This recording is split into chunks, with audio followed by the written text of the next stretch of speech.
Assalamualaikum warahmatullahi wabarakatuh. Kali ini saya akan menjelaskan tentang observasi Alfamart Raya Ciherang dengan metode matrix SWOT. Sebelumnya izinkan saya memperkenalkan diri. Perkenalkan, nama saya Siti Sophia dengan NIM 2411907631 dan rekan saya. Saya M. Yamin Fadilah dengan NIM 2411907546. Selanjutnya saya akan menjelaskan deskripsi toko. Nama toko Alfamart Raya Ciherang dengan kode toko 2JK3. Tahun berdirinya pada 25 November 2020, jenis usahanya retail. Kepala tokonya M. Yamin Fadilah, alamat Cafe Tunggulis RT 001 RW 002 Jalan Raya Cianjur. Untuk jam operasional buka jam 7 sampai jam 22 dengan pembagian 2 shift kerja dan 8 jam kerja pada setiap shiftnya. Selanjutnya saya akan menjelaskan tentang visi dan misi. Yang pertama itu menjadi jaringan distribusi retail terkemuka yang dimiliki oleh masyarakat luas, berorientasi kepada pemberdayaan perusahaan kecil, pemenuhan kebutuhan dan harapan konsumen, serta mampu bersaing secara global. Dan untuk misinya memberikan kepuasan kepada pelanggan atau konsumen dengan berfokus pada produk dan pelayanan yang berkualitas unggul, selalu menjadi yang terbaik dalam segala hal yang dilakukan dan selalu menegakkan tingkah laku dan etika bisnis yang tinggi, serta ikut berpartisipasi dalam membangun negara dengan menumbuhkan jiwa wira swasta. Mengenai matrix SWOT menggambarkan bagaimana peluang dan ancaman eksternal yang dihadapi perusahaan dapat disesuaikan dengan kekuatan dan kelemahan yang dimilikinya.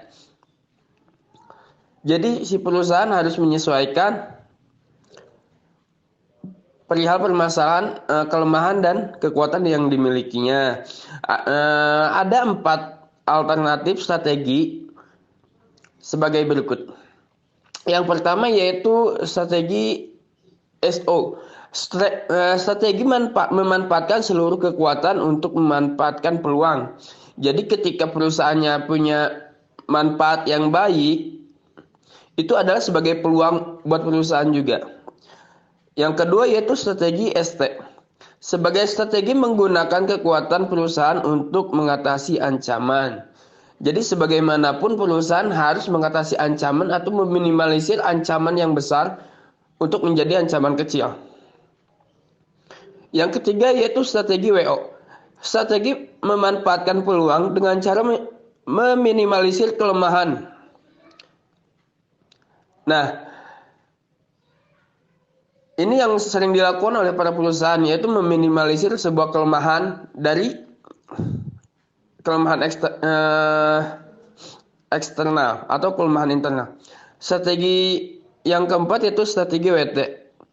Berusaha meminimalkan kelemahan serta menghindari ancaman. Selanjutnya saya akan menjelaskan tentang matriks SWOT pada Alfamart. Untuk matriks SWOT pada Alfamart ini terdiri dari 2, yaitu internal dan eksternal, di mana untuk internalnya ini terbagi dalam kekuatan dan kelemahan, dan untuk eksternalnya itu terbagi dalam peluang dan ancaman. Untuk kekuatannya sendiri itu, yang pertama mendapatkan toko naik tiap bulannya, yang kedua harga produk relatif murah, yang ketiga training dan pelatihan karyawan, yang keempat potongan harga khusus member, yang kelima perusahaan memiliki citra baik bagi perusahaan, yang keenam tersedianya lahan parkir untuk pelanggan, dan yang ketujuh itu penempatan yang strategis. Selanjutnya saya akan menjelaskan tentang kelemahannya. Yang pertama itu produk yang dijual kurang lengkap, yang kedua ruang area yang cukup sempit, dan yang ketiga itu kurangnya pengenalan promo pada masyarakat. Untuk eksternalnya sendiri terdiri dari peluang dan ancaman. Untuk peluangnya itu di mana pertumbuhan pasar yang terus meningkat, dan yang keduanya itu ditemukannya produk-produk yang baru. Yang ketiganya itu adanya situs resmi belanja online yaitu Alpha Gift. Yang keempat ekonomi yang meningkat, dan yang kelima yaitu sifat konsumtif masyarakat. Dan yang terakhir untuk eksternalnya itu ada ancaman. Yang pertama itu perusahaan pesaing mengadopsi strategi baru. Yang keduanya itu perubahan kebutuhan dan keinginan konsumen. Yang ketiganya peningkatan peraturan pemerintah. Nah, selanjutnya ada strategi SO, di mana ini berkesinambungan antara kekuatan dan peluang. Yang pertama itu meningkatkan pendapatan dengan memanfaatkan tingkat perekonomian masyarakat. Yang kedua itu meningkatkan layanan yang lebih baik dengan memanfaatkan siklus resmi belanja online. Yang ketiganya, membangun beberapa fasilitas dengan memanfaatkan pertumbuhan pasar yang terus meningkat. Nah, selanjutnya saya akan menjelaskan tentang strategi ST, di mana ada kekuatan juga ada ancaman. Nah, gimana sih caranya buat menjauhi dari ancaman itu? Yang pertama itu meningkatkan kenyamanan dan keamanan pada pelanggan. Dan yang kedua itu menciptakan lapangan kerja bagi masyarakat yang kreatif dan juga inovatif. Selanjutnya untuk strategi WO, yaitu kelemahan dan juga peluang. Di mana yang pertama terdiri dari pembagian brosur promo kepada masyarakat, agar masyarakat lebih tahu bahwa dalam toko tersebut terdapat beberapa promo spesial. Yang kedua itu membuka stand dengan produk yang rival di area ramai pelanggan.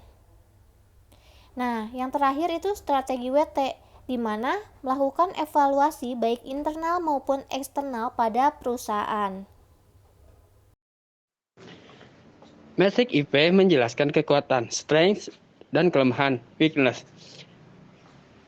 Perhitungan pembobotan 0.0 tidak penting, dalam kurung tidak penting, hingga 1,0 dalam kurung sangat penting, yang menunjukkan tingkat kepentingan relatif untuk menjadi sukses dalam perusahaan.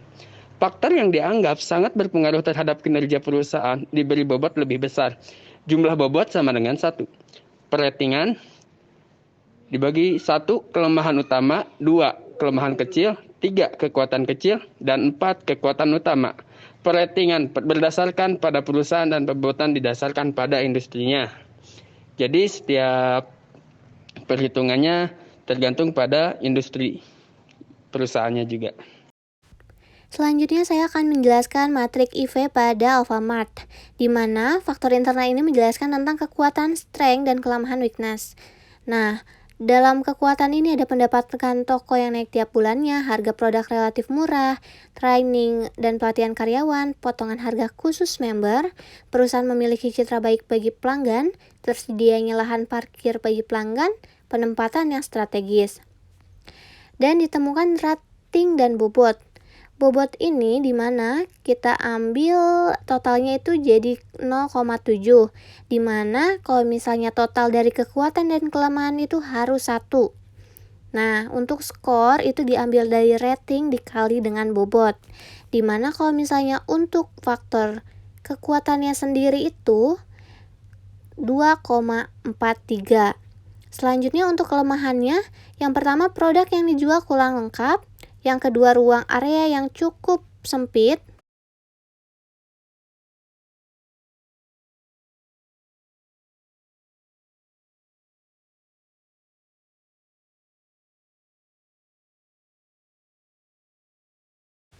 nah untuk hasil skornya masih sama, di mana rating dikali dengan bobot, di mana untuk total dari kelemahan ini 0,5 sehingga total S ditambah W itu 2,93. Untuk menjelaskan peluang, yaitu opportunity dan ancaman, threats, mendaftar faktor strategi eksternal yang menjadi peluang dan ancaman. Memberi bobot tiap faktor peluang dan ancaman, mulai dari 0,0 tidak penting sampai 1,0 sangat penting. Bobot menunjukkan tingkat kepentingan relatif faktor untuk menjadi kesuksesan dalam industri. Jumlah seluruh bobot untuk faktor peluang dan ancaman sama dengan 1,0. Memberikan rating pada tiap faktor untuk menyatakan tingkat respon perusahaan sebagai berikut. 4 sama dengan sangat merespon, 3 sama dengan merespon di atas rata-rata, 2 sama dengan cukup merespon, dan yang terakhir 1 sama dengan sedikit kurang. Selanjutnya saya akan menjelaskan tentang matrik FE yang ada di Alfamart atau faktor eksternalnya, yaitu yang terdiri dari peluang dan ancaman. Untuk peluangnya sendiri, di sini ada pertumbuhan pasar yang terus meningkat. Yang kedua itu ditemukannya produk-produk baru.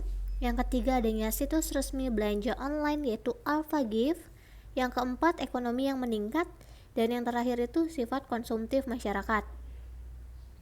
Di sini terdiri dari rating, bobot, dan skor, di mana ratingnya itu mulai dari 1 sampai 4 dan 1 paling terendah, 4 yang tertinggi atau sangat baik. Nah, untuk bobotnya di sini, bobot dari peluang ditambah dengan ancaman itu harus bertotal 1. Sehingga untuk total dari bobot peluang yaitu 0,7452. Nah, untuk skornya masih sama, di mana rating dikali dengan bobot. Untuk total akhir dari peluang yaitu 1,8808. Selanjutnya saya akan menjelaskan tentang ancamannya. Yang pertama itu perusahaan pesaing mengadopsi strategi baru. Yang kedua, perubahan kebutuhan dan keinginan konsumen. Dan yang ketiga, peningkatan peraturan pemerintah. Untuk rating dan bobot masih sama dengan faktor eksternal yang peluangnya, yaitu bila di total hasil dari bobot itu harus 1. Nah, sehingga dalam ancaman jumlah bobotnya adalah 0,2548. Dimana apabila kita totalkan dari peluang ditambah ancaman yaitu sama dengan 1. Nah, untuk skornya sendiri dalam ancaman itu 0,8184. Dan apabila kita jumlahkan totalnya jadi 2,6992.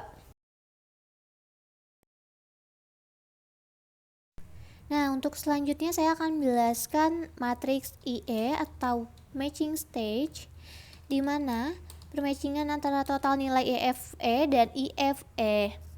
Nah, dari matriks IFE dan EFE kita mendapatkan total dari perkalian antara rating dan bobot, di mana EFE 2,6992 dan IFE 2,93. Dalam tabel ini bisa kita simpulkan bahwa total nilai IFE dan total nilai EFE termasuk ke dalam sedang, yaitu hold and maintenance.